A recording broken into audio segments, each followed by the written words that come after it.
अपने विधायक कह रहे हैं कि भाई पुलिस जो है केवल पैसा वसूलने का काम करती है, जब अपराध हो जाता है तब पुलिस पैसा वसूलने के लिए पहुंचती है। ये जो प्रदेश बच गया है इसमें बिल्कुल डर का माहौल है, कोई भी यहाँ पे सेफ नहीं है। और नीतीश कुमार जी का जो आज रूप देखा है मैंने, मुझे लगता है कि बस ऐसा रूप मैंने कभी नहीं देखा।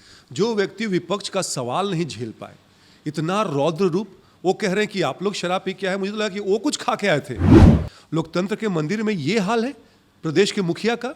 तो ये जो है नीतीश कुमार जी बौखलाहट में अपना आपा खो चुके हैं और मुझे लगता है कि अब समय आ गया है कि अब नीतीश कुमार जी बस करें और निकले यहाँ से। अरे सर, हम सुझाव देते हैं, आप क्या कीजिएगा, उम्र हो गई है, हरिद्वार निकलिए सर, बिहार को बख्श दीजिए और देखिए अपने पाप की गठरी का साथ ही अब तेजस्वी यादव को ही बना लिया है। बिहार में एक बार फिर से जहरीली शराब ने कई लोगों की जान ले ली है और एक बार फिर से नीतीश कुमार की शराबबंदी पर सवाल खड़े होने शुरू हो गए हैं।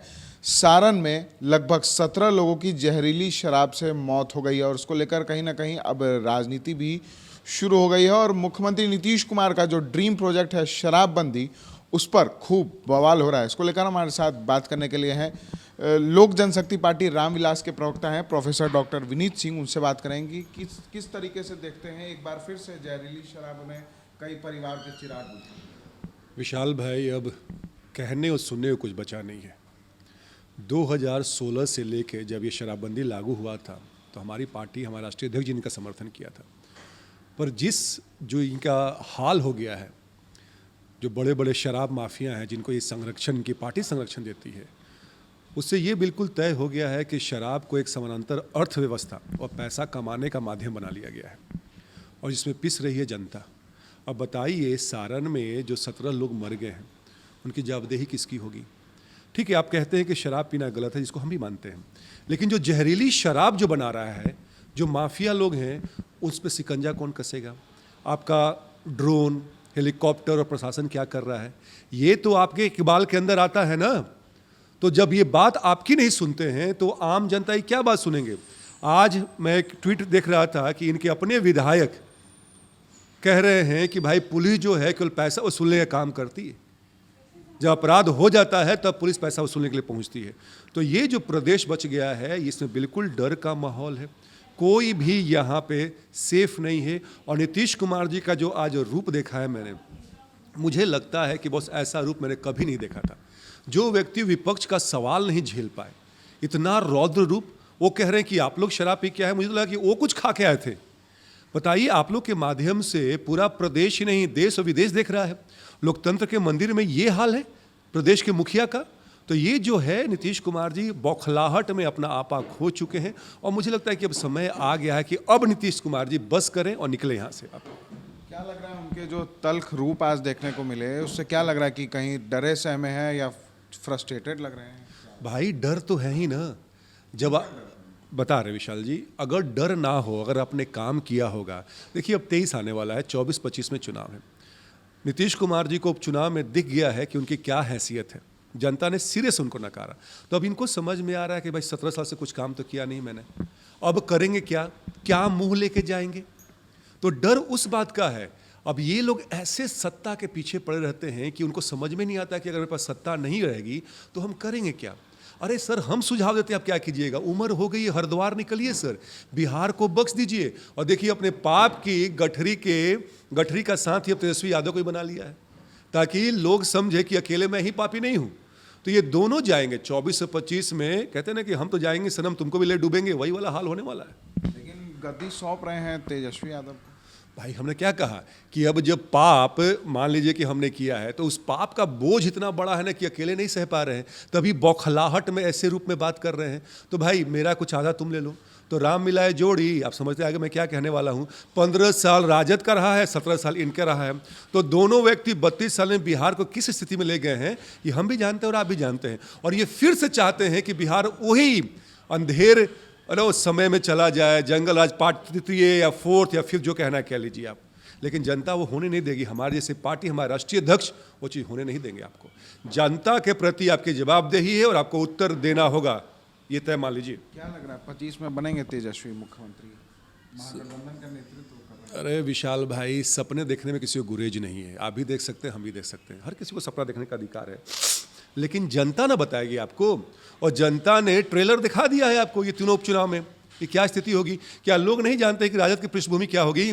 इसी राजद के जंगल राज को डर दिखा दिखा कर नीतीश कुमार जी ने वोट मांगा था ना, और वही राजद तेजस्वी यादव जी कहते थे कि ये पलटू राम है, पलटू चाचा हैं ये, और दोनों व्यक्ति जनता को बेवकूफ़ बना के गलबहियाँ करके एक दूसरे को तारीफ करते हैं, एक दूसरे को सत्ता सौंपने की बात करते हैं। तो जनता, जो बिहार की जनता जो बिल्कुल राजनीतिक रूप से प्रबुद्ध है और सबसे जागरूक है विशाल भाई, उसको आप हल्के में ना लें। 24 से 25 आपको बिल्कुल दर्शा देगा कि ऐसे लोगों की हैसियत क्या है। एक सवाल, नीतीश कुमार प्रधानमंत्री बनेंगे क्या? जो सपने देख रहे हैं, बातें चल रही हैं। विशाल जी, आपने अपना पासपोर्ट बनवा रखा है क्या? क्योंकि जो बिहार का जो ये हाल कर दिया है, तो अगर देश का पीएम बन गए तो हमको और आपको देश तो छोड़ना पड़ जाएगा। इसलिए मैंने पूछा। सर, मैंने कहा कि 16 सांसद लेके आप पीएम बनिएगा। यहाँ तो इन्हीं के जिनसे मिलने गए थे दिल्ली, अरविंद केजरीवाल जी कह रहे हैं कि मैं तो 2 राज्यों में हमारा सरकार है, एमसीडी में हमारी सरकार है, तो हम क्यों नहीं बने? ये आपस में ही सिर फुटवल होगा, क्योंकि हर आदमी मठाधीश है। हर आदमी का एक ही मतलब है कि एक ही मंतव्य है कि सत्ता पर कैसे मिले। जनता जो है ना, जिसको कि हम लोग बिल्कुल काउंट नहीं करते हैं, मुझे लगता है कि सबसे बड़ी बेवकूफ़ी कोई राजनेता करता है। तो ये सपना जो है बिल्कुल सपना ही रह जाएगा इनका। और मैंने फिर से कहा कि सपने देखने में कोई गुरेज नहीं, अब देखते रहिए, ये दीवा सपने है।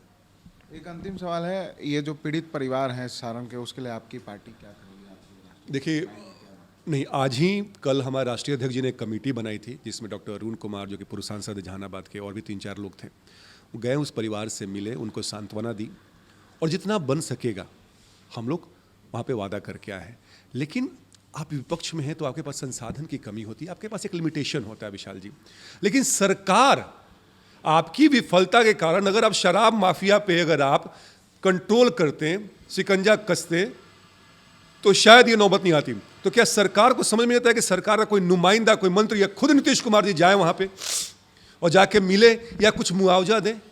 गरीब परिवार के लोग हैं, अगर पी लिया है तो क्या उनको और मरने के लिए छोड़ दिया जाए? शराब चालू करना कहीं से भी उचित कदम नहीं होगा। लेकिन अगर आपकी मनसा साफ है, अगर आप माफियाओं को, शराब माफियाओं को संरक्षण देना बंद करेंगे, तो बिहार के हालात में सुधार जरूर होगा। लेकिन नीतीश कुमार जी वो काम नहीं करेंगे, क्योंकि उनकी पार्टी के ही लोग जो हैं शराब के कारोबार में मिले हुए हैं, जुड़े हुए हैं। जो कुर्नी में जो चुनाव हुआ है, उसमें भी जो प्रत्याशी खड़े किए गए, उस पर भी आरोप लग रहे थे, जो जदयू के प्रत्याशी हैं, कि शराब में। अरे विशाल जी, आपने बहुत बढ़िया सवाल पूछा। मनोज कुशवाहा जी, लोग कहते हैं कि बिहार में जहरीली शराब के सबसे बड़े डीलर हैं, और एक ये भी कारण है उनकी हार का। तो अब आप सोच के देखिए कि नीतीश कुमार जी की नीयत क्या है। जिसका नाम शराब माफिया में सबसे अग्रणी है, उसको आप टिकट दे रहे हैं और उसके लिए आप प्रचार करने जा रहे हैं। क्या जनता को आपने सब बिल्कुल सिरे से बेवकूफ़ समझ लिया है? तो जनता ने दिखा दिया, 3-3.5 हज़ार उनकी सीट थी, बीजेपी ने लोजपा के साथ मिलकर जीत लिया। तो नीतीश कुमार जी 24 से 25 में जो ये कहते हैं ना कि 40 में 40 सीट जीतेंगे, विशाल भाई अगर 2 सीट से आगे बढ़ जाइए तो हम और आप फिर से बैठ के बात करेंगे। ये जो इतने सारे जहरीली शराब से मौतें हो रही, लेकिन फिर भी बिहार में शराबबंदी मुख्यमंत्री लागू रखे हैं, क्या वजह लग रही है कि क्यों लागू रखा है? देखिए, कुछ ना अहंकारी लोग होते हैं जिसका कि ईगो पे आता है। अब नीतीश कुमार जी का ये पेट प्रोजेक्ट है, बड़े धूमधाम से इन्होंने कहा था कि शराबबंदी है, लेकिन शराबबंदी को कैसे बनाया जाए, कैसे सफल बनाया जाए, इसके इन्होंने कोई कंट्रोल नहीं किया। अब क्या आ गई, नाक की बात आ गई है कि अगर हम वापस लेते हैं तो हमारी भद पीट जाएगी। इतने लोग जो मर गए हैं, 150 से 200 लोग, इसके अलावा भाई 3 से 3.5 लाख लोग जेल में बंद है। आखिर उसकी जवाबदेही किसको होगी? ये रिस्पॉन्सिबिलिटी कौन लेगा? तो नीतीश कुमार जी की नाक का बात है, इसीलिए। लेकिन मैं फिर से एक सलाह दूंगा, हालांकि मैं उनसे बहुत छोटा हूं, कि नीतीश कुमार जी राजनीति में कहीं भी अपने अहम को नहीं लाया जाता है। आप जनता की खुशहाली देखें, जनता का जिसमें भलाई है वो देखें, और एक बार फिर से सोचें कि कैसे इसको आप सफल बना सकते हैं। और इसके लिए हो सके तो सर्वदलीय बैठक बुलाएं, उसमें शर्म की बात नहीं है। हमारे पास सुझाव है, हम बस केवल कमियां नहीं निकालते हैं, लोक जनशक्ति पार्टी रामविलास, हमारे पास सुझाव भी है, पर हमें बुलाइए, हमारे राष्ट्रीय अध्यक्ष जी को बुलाइए, तब हम बताएंगे आपको। तो अगर आपने इसको अपने ईगो की बात बना ली है तो इसको सुधार लाने के लिए कोशिश कीजिए, वरना ये जो घटना घटी है इसकी पुनरावृत्ति होती रहेगी और नीतीश कुमार जी ऐसे चीखते चिल्लाते रहेंगे। तो ये थे प्रोफेसर डॉक्टर विनीत सिंह, लोक जनशक्ति पार्टी रामविलास के प्रवक्ता हैं, और सीधे तौर पर नीतीश कुमार से ये मांग कर दी है कि जो शराबबंदी है अगर आपसे सफल नहीं हो रही है तो सर्वदलीय बैठक बुलाइए, हम भी कई सुझाव देंगे, और अगर फिर भी नहीं संभल रही तो राजनीति छोड़ दें, हरिद्वार चले जाएं, उम्र खत्म हो गई है। और कहीं ना कहीं जो 2024 और 25 की तैयारी कर रहे हैं तो उसमें सीधे तौर पर इनका कहना है कि महागठबंधन कहीं से भी सत्ता में नहीं आएगी। जनता ने इनको नकार दिया है, कुर्नी चुनाव से इनको सबक जरूर लेना चाहिए। सहयोगी रवि के साथ विशाल भारद्वाज, एसडी न्यूज पटना। आशीर्वाद इजीकॉन ग्रुप, भरोसे का दूसरा नाम। हम सिर्फ घर नहीं, खुशियां भी बनाते हैं। आशीर्वाद रोज वैली, जिसमें है premium flats with all modern amenities. Patna में लेना चाहते हैं अपने सपनों का आशियाना, तो कीजिए हमारे इन नंबरों पर संपर्क।